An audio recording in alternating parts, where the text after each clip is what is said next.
passé 20 ans en Bourgogne. Et venant du Nord, je suis resté là pendant toutes ces années. Et depuis, voilà, j'ai eu cette chance d'avoir été invité à exposer dans cette salle magnifique de Beaune. Alors, comment vous vous définissez en tant que peintre? Ben, écoutez, ma peinture, c'est surtout des suggestions, en fait. C'est un travail d'atelier, mais aussi, ça aide aussi certainement à travailler plus sur des souvenirs que sur le visuel en direct. Et ça crée des histoires, en fin de compte. Chacun de mes tableaux est une histoire que je raconte.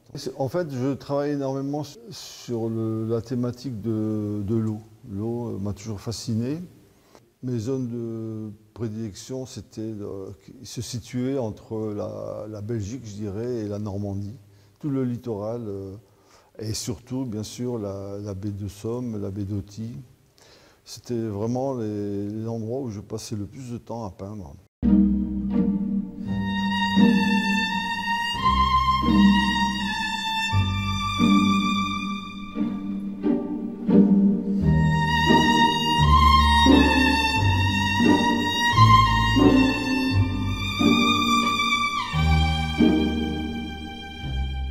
L'eau, c'est quelque chose de formidable dans le sens où lorsqu'on prend le temps de s'asseoir, de regarder, l'eau est hypnotique. Et hypnotique, ça veut dire que non seulement ça reflète l'environnement, les transparences, mais aussi lorsqu'on a le temps de se poser, de regarder l'eau, eh bien, il y a bien des souvenirs qui remontent à la surface. Et en fait, c'est ce qui donne cette magie dans la création, parce que les idées ensuite viennent et se transposent dans les tableaux. Pourquoi? Parce que on a des souvenirs de personnes, des souvenirs de personnes qui sont passées dans notre vie. Et puis voilà, d'un seul coup, elles apparaissent sur la toile.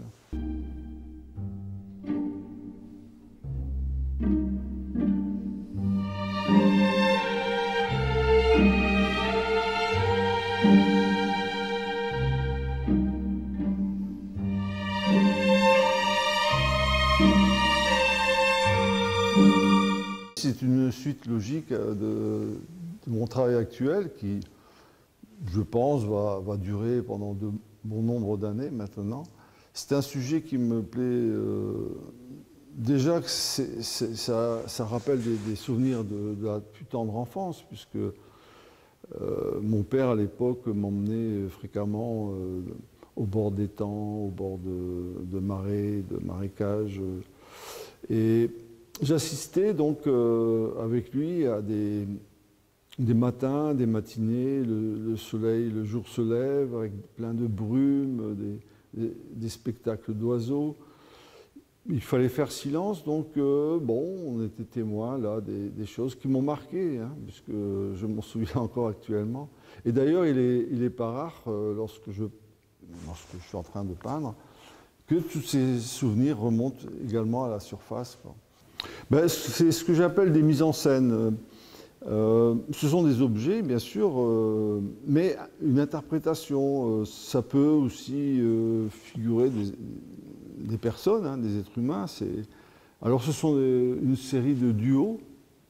Qui dit duo, voilà, une ambiance particulière entre deux objets, qui peuvent être aussi deux personnes, pourquoi pas, et dans des environnements différents, donc tantôt bucoliques, tantôt romantiques, et puis duo au soleil avec des lumières assez fortes, rayonnantes, de joie. Enfin, il y a toujours, de toute façon,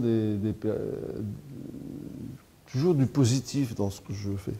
Les 20 années que je suis passé en Bourgogne, donc j'ai connu aussi la vallée de la Saône et ces régulières inondations. Alors les inondations, surtout en ce moment, peuvent être catastrophiques dans certaines régions.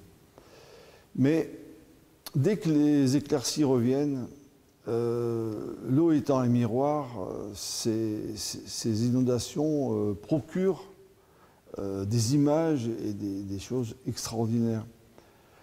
Déjà aussi propice aux photographes, mais aussi, bon, voilà, et j'en suis pas insensible, parce que ça donne des lumières extraordinaires et presque, j'aime bien naviguer entre le figuratif et l'abstrait, et ce genre de paysage provoque vraiment des séquences abstraites, en fait.